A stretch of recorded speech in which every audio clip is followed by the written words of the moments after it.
cerita fiksi atau cerita fabel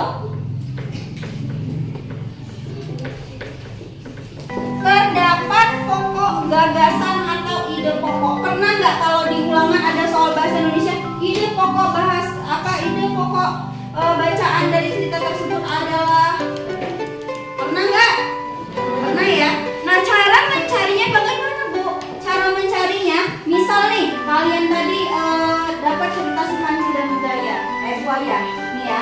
Si kancil dan buaya itu di sana misalkan ceritanya ingin menyeberangi sungai, tetapi didahului dengan si kancil. Kenapa didahului si kancil? Seharusnya kan buaya yang duluan nih daripada si kancil ya, karena si kancil kan nggak bisa berenang, betul?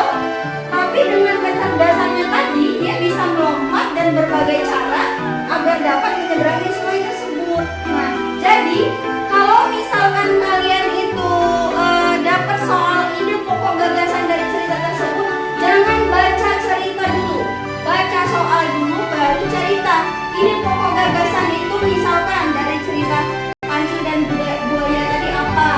Misalkan kecerdasan seorang kancil menyeberang sungai, mendahului buaya, seperti itu. Mungkin ada yang pernah mendengar cerita, oke,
ya.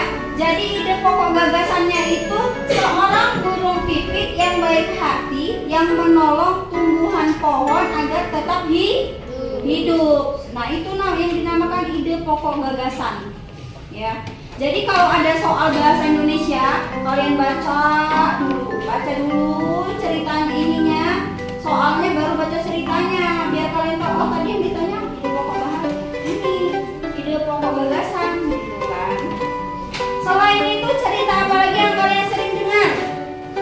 Ayo, bahasa Indonesia. Cerita apa? Malin Kundang pernah nggak dengar? Malin Kundang. Kalau Malin Kundang itu ceritanya apa? Seorang anak yang Dikutuk. durhaka